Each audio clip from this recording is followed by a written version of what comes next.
આગળ વાત કરીએ રાજકોટ શહેરમાં ચોમાસાએ મહાનગરપાલિકાના નબળા કામની પોલ ખોલી નાખી છે। છેલ્લા 2 દિવસથી પડેલા ભારે વરસાદને કારણે રસ્તાઓની સ્થિતિ ખૂબ દયનીય બની છે। રૈયા ટેલિફોન એક્સચેન્જથી સાધુ વાસવાણી રોડને જોડતા માર્ગ પર ગોપાલ ચોક પાસે વરસાદમાં ટુ વ્હીલરની સાથે ડામર રોડ તણાયાનો વિડીયો વાયરલ થયો છે। વરસાદ બાદ પણ અહીં રસ્તા પર ખાડાઓ નજરે પડે છે, જેથી આસપાસની 30 જેટલી સોસાયટીના 25,000 લોકોને અહીંથી પસાર થવામાં મુશ્કેલી પડે છે। સાધુ વાસવાણી રોડ પર વરસાદી પાણી ભરાતા ધસમસતા પૂર જેવી સ્થિતિનું નિર્માણ થયું। 2 દિવસ પહેલા જ આવેલા વરસાદમાં ગોપાલ ચોક વિસ્તારમાં જળબંબાકાર જેવી સ્થિતિ સર્જાઈ હતી। વરસાદને કારણે રોડ પરના ડામરનું મોટું પોપડું ઉખડી અને પાણીમાં વહી ગયું હતું। આ સાથે જ પાણીના ભારે પ્રવાહમાં એક સ્કૂટર તણાઈ ગયું હતું। સ્થાનિક લોકો અને જાગૃત નાગરિકોએ આ ઘટનાનો વિડીયો બનાવી સોશિયલ મીડિયા પર પોસ્ટ કર્યો, જે વાયરલ થયો છે।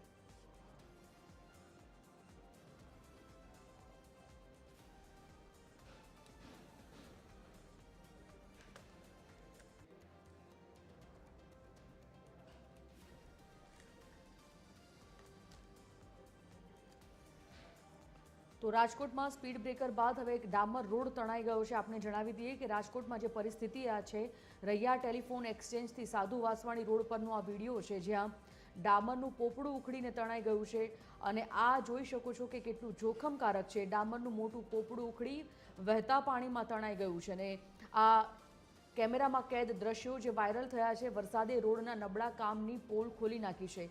એક તરફ તંત્ર જ્યારે ચોમાસું આવતું હોય છે ત્યારે પ્રી મોન્સૂન કામગીરીના નામે ગુણવત્તા વગરનું કામ જ્યારે કરતા હોય છે, એવામાં આ પ્રકારની પરિસ્થિતિનું નિર્માણ થાય ત્યારે કેટલા જીવને જોખમ હોય છે તેની કલ્પના કરવી પણ મુશ્કેલ છે। ટુ વ્હીલરની સાથે ડામરનો રોડ પણ તણાઈ ગયો હોય તેવું લાગી રહ્યું છે। આજના સીસીટીવી સામે આવ્યા છે। રાજકોટ વરસાદે રોડના નબળા કામની પોલ ખોલી છે।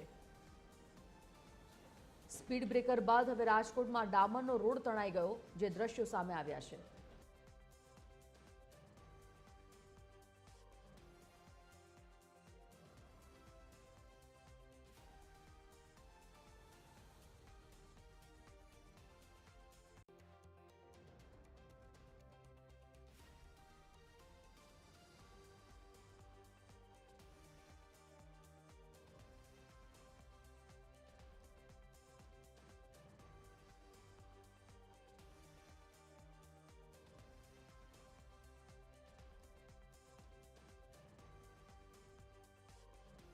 ઢડિયા ફોન લાઈન પર જોડાઈ ગયા છે। નૈનાબેન, સૌથી પહેલા આપનું સ્વાગત। નૈનાબેન, આપના તરફથી જાણવું એ છે કે છેલ્લા ઘણા દિવસથી વરસાદી સિઝન છે, ચોમાસાની સિઝન છે અને આ વખતે ચોમાસાની આગાહી પણ જે પ્રકારે કરવામાં આવી છે, પરંતુ તંત્ર તરફથી એવી કોઈ કામગીરી નથી દેખાઈ રહી। 3 દિવસથી અલગ અલગ ઘટનાઓ બની રહી છે। પહેલા દિવસે સ્પીડ બ્રેકર તણાઈ જાય છે, બીજા દિવસે રોડ ધોવાઈ જાય છે અને ત્રીજા દિવસે આખો ડામરનું પોપડું ઉખડીને પાણીમાં વહેતું દેખાઈ રહ્યું છે। નૈનાબેન, આ કામગીરીને કઈ રીતે મૂલવી શકાય?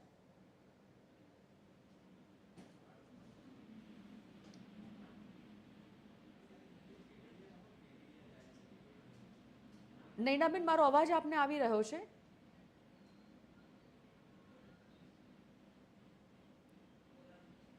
હલો નૈનાબેન,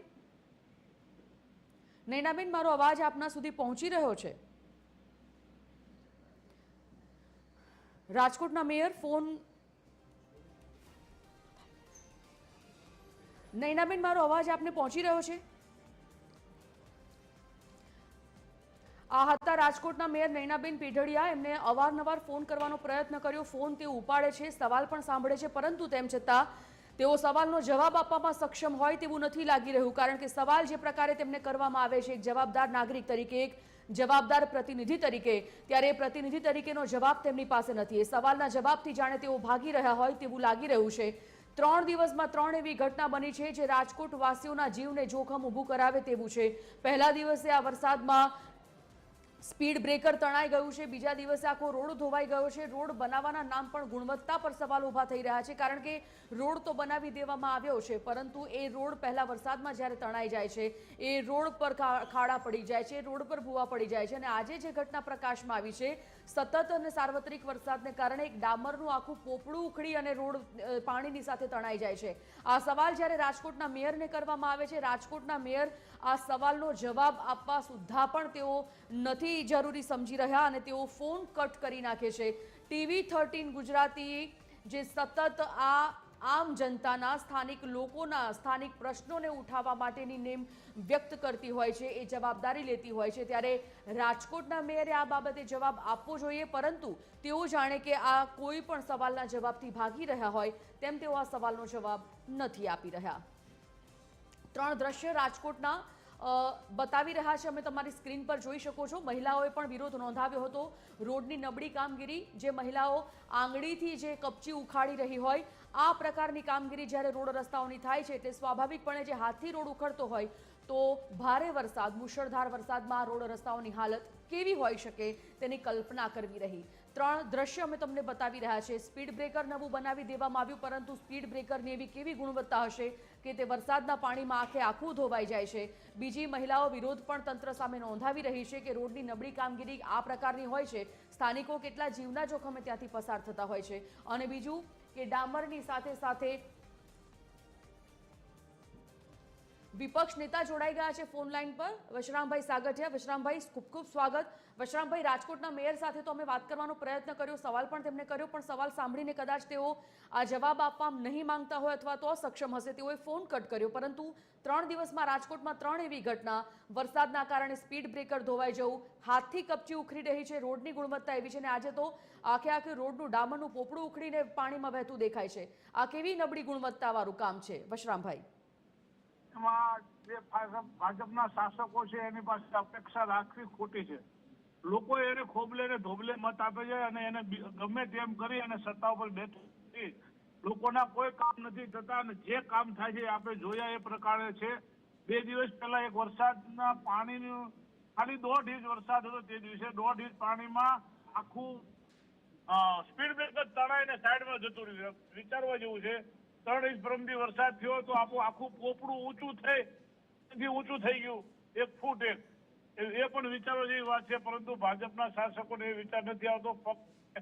ફક્ત ક્યાંથી પૈસા મળે છે, કેટલા પૈસા મળે છે, ક્યાં કરપ્શન કરવું, આની સિવાય કશું કરતા નથી.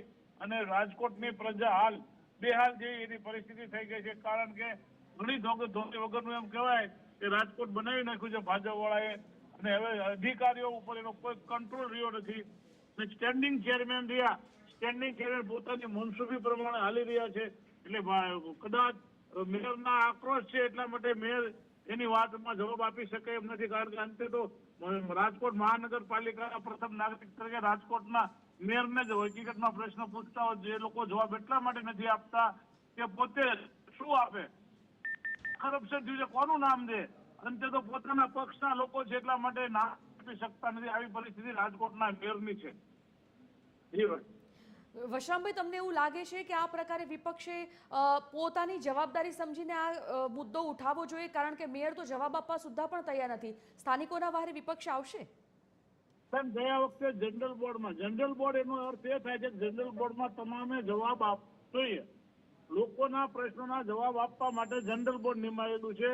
દર 2 મહિને જનરલ બોર્ડની ચર્ચા જાહેરમાં થવી જોઈએ, પરંતુ રાજકોટના શાસકો જનરલ બોર્ડના તમામ નિયમોને ઘોળીને પી ગયા છે, અને એક પણ જગ્યાએ જનરલ બોર્ડની ચર્ચા કરવા જતા નથી. વિપક્ષનો દબાવી દેવામાં આવે છે, વધારે બોલવાથી વિપક્ષને બહાર કાઢી મૂકવામાં આવે છે, પરંતુ આ લોકશાહીનું હનન છે. અમે વારંવાર રજૂઆત કરી. આ વસ્તુ જે આજે બની, અમે ગઈ જનરલ બોર્ડની 19 તારીખે રજૂઆત કરેલી કે 15/5 પછી વરસાદ ડામર ન થવો જોઈએ. રાજકોટમાં આજે પણ ડામરનું કામ ચાલુ છે. આટલા વરસાદમાં ડામરને વરસાદને બંનેને કોઈ દિવસ ભેળ બેસતો નથી, તો શા માટે વરસાદમાં ડામરનું કામ ચાલુ રાખવું છે? પણ આજે પણ ચાલુ છે. આ દશા શું બતાવે છે કે રાજકોટની પરિસ્થિતિ આગામી સમયમાં કેટલી ખરાબ થવાની. જી બેન. બિલકુલ, ધન્યવાદ વશરામભાઈ, TV 13 સાથે અમારી સાથે જોડાવા બદલ. વિપક્ષ ઘણીવાર રજૂઆતો કરતું હોય છે, પરંતુ સત્તા પક્ષ આ રજૂઆતો નથી સાંભળી રહ્યું તેવો દાવો, તેવો આક્ષેપ વિપક્ષનો છે. બીજું, રાજકોટના મેયરને સતત અમે ફોન કરવાનો પ્રયત્ન કર્યો. રાજકોટના મેયર ફોન ઉપાડે પણ છે, આખો સવાલ, આખી વાત સાંભળે પણ છે, પરંતુ એ સવાલનો, એ વાતનો જવાબ આપવામાં તેઓ કદાચ અસક્ષમ હોય તેવું લાગી રહ્યું છે, કારણ કે સવાલ સાંભળી રાજકોટના મેયર નયનાબેને ફોન કટ કરી દીધો. તેમને સવાલ પૂછવામાં આવ્યો કે જે સ્થિતિ અત્યારે, જે પરિસ્થિતિ રાજકોટની બની રહી છે, પહેલા વરસાદમાં આ પ્રકારની પરિસ્થિતિ, સ્થાનિકોના જીવને જોખમ જેવી પરિસ્થિતિ છે, ત્યારે શું સત્તાધીશોની કોઈ જવાબદારી નથી એ પરિસ્થિતિને થાળે પાડવા માટેની, અથવા તો તેને કોઈ રિપેરેશન માટેની? કોન્ટ્રાક્ટરને કોન્ટ્રાક્ટ આપી દઈ અને શું સંતોષ માની લેવો એ સત્તાધીશોનું, એ પ્રતિનિધિઓનું કામ છે? આ ઘણા સવાલો ઊભા થઈ શકે છે. આ સવાલોના જવાબ આપવા માટે બંધાયેલા પણ છે આ પ્રતિનિધિઓ, પરંતુ તેમ છતાં સ્થાનિકો જે પ્રકારે પોતાનો આક્રોશ વ્યક્ત કરી રહ્યા છે, ત્યાંના સ્થાનિકોનું શું કહેવું છે, ચલો એ પણ સાંભળી લઈએ. તો કોર્પોરેટર એ પણ એક નગરસેવક છે, કોર્પોરેટર અને મેયર પણ એક નગરસેવક છે. આવા પૈસા જે આ રિપેરિંગ માટે જે ખર્ચો કરવામાં આવશે મ્યુનિસિપાલિટીનો, તો એ તો પ્રજાનો ટેક્સ જશે. આ લોકોને પેન્શન આપે છે અને પેન્શન એમએલએને મળે છે, એમપીને મળે છે. તો આ સરકારી નોકરી માટે તમે જો પેન્શનમાં અથવા તો પગારમાં તમે સસ્પેન્ડ કરી શકતા હો, તો આ લોકોને પણ એક ફેરી સબક શીખવાડવો જોઈએ. એમાં રાજકોટના સાધુ વાસણી રોડ ઉપર આવેલા ગોપાલ ચોક, એ રોડ છે કે વોકડો, તમે દ્રશ્યો જોતા લાગે જે મહાનગરપાલિકાએ પ્રી મોન્સૂનની કામગીરી કરવાની હોય કે વરસાદી પાણીનો નિકાલ કઈ રીતના કરવો, એની પાસે કોઈ બ્લુ પ્રિન્ટ નથી. બીજી વસ્તુ, તમે પ્રી મોન્સૂનની કામગીરી પહેલા કરોડો રૂપિયાનું બજેટ ફાળવો છો, ખરાબ રસ્તામાં પેચિંગ વર્ક કરો છો, તો તમે આ પૈસા જે તમે કઈ કક્ષાનું કામ કરો છો? જે એજન્સીએ કામ કર્યું છે હલકી કક્ષાની ગુણવત્તાનું હોય, 20 ફૂટનું ડામરનું પોપડું જો પાણીની અંદર તરતું હોય, તો આનાથી તંત્ર માટે શરમજનક ઘટના શું હોઈ શકે? આ માત્ર આવા રાજકોટના મેયર ફરીવાર ફોન લાઈન પર જોડાઈ ગયા છે. નૈનાબેન, સવાલ એ છે કે 3 દિવસથી અલગ અલગ ઘટનાઓ આ વરસાદમાં બને છે. પહેલા સ્પીડ બ્રેકર ધોવાઈ જવું, પછી લોકો જે નવો રોડ બન્યો છે આંગળીઓથી કપચી ઉખડી જાય છે, ગુણવત્તા રોડની છે, અને આજે તો આખું પોપડું રોડનું ધોવાઈ ગયું, પાણી સાથે વહી ગયું. નૈનાબેન, જ્યારે કોન્ટ્રાક્ટરને કોન્ટ્રાક્ટ આપવામાં આવે છે, પછી શું સત્તાધીશો, પ્રતિનિધિઓ એ ગુણવત્તા કામની નથી જોતા મેયર તરીકેની? બધાની કામગીરી મેડમ જોતા હોય છે, ક્યારે એવું બન્યું નથી, પણ ક્યારેક એવું બની જતું હોય તો સ્વાભાવિક છે મીડિયા અને અન્ય પાર્ટીઓ આમાં રસ લેતી હોય છે. કોઈનો ઈરાદો ક્યારે એવો હોતો નથી કે બધા દુખીને હેરાન થતા હોય. સ્વાભાવિક રીતે ચોમાસાની અંદર ખાડા પડેલા છે, તો એ ખાડા ડીઆઈ પાઇપલાઇનના હિસાબે, અને ચોમાસું પાછું સતત ચાલુ રહેતું હોય તો હવેથી આ બધા મોન્સૂન કામગીરી પાછી ચાલુ થઈ જશે, કેમ કે 2 દિવસથી ઓછો વરસાદ આવવાના લીધે અત્યારે પાણી છે ખાડાની અંદરની, એ બધી પ્રક્રિયા અત્યારે સૂચના આપી દીધી છે, અને આ બધા ખાડાઓ અત્યારે તાત્કાલિક ધોરણે પૂરવામાં આવે એવો આદેશ પણ આપેલો છે. નૈનાબેન, પહેલી વાત તો કે મીડિયા રસ એટલા માટે લે છે કારણ કે સત્તાધીશો રસ નથી લેતી. બીજી વસ્તુ કે જે પ્રકારે તમે અત્યારે કહી રહ્યા છો કે આ રાજકોટના મેયરનો જવાબ ઉદ્ધતાઈ ભર્યો જવાબ, અને એવો જવાબ જે સ્થાનિકોના ખરેખર કોઈ પ્રતિનિધિ ન આપી શકે, આ પ્રતિનિધિ તરીકેનો જવાબદાર જવાબ નથી. રાજકોટના મેયર કહી રહ્યા છે કે મીડિયા ખોટો રસ લે છે. સત્તાધીશોએ જો પહેલાથી આ કામમાં રસ લીધો હોત તો મીડિયાએ કદાચ આ મુદ્દો ન ઉપાડવો પડત. બીજી વાત એ કે હવે જ્યારે વરસાદી સિઝન છે, આટલા પાણી ભરાયા છે, તો શું એ પાણીમાં કામગીરી શરૂ કરવાના હતા? આ રાજકોટના જે મેયર છે નૈનાબેન, કદાચ પોતાની આ વાત કઈ રીતે એમને નાખવી અથવા તો પોતાના સ્થાનિકોની સમસ્યાઓ કઈ રીતે હલ કરવી, કદાચ એ વાતનો જવાબ તેઓ નથી આપી શક્યા. સવાલથી કદાચ તેઓ ભાગી રહ્યા હોય તેવું ચોક્કસપણે લાગ્યું, અને જ્યારે બીજો સવાલ તેમને કરવામાં આવ્યો ત્યારે તેમને પોતાની વાત રાખી અને ફોન કટ કરી દીધો.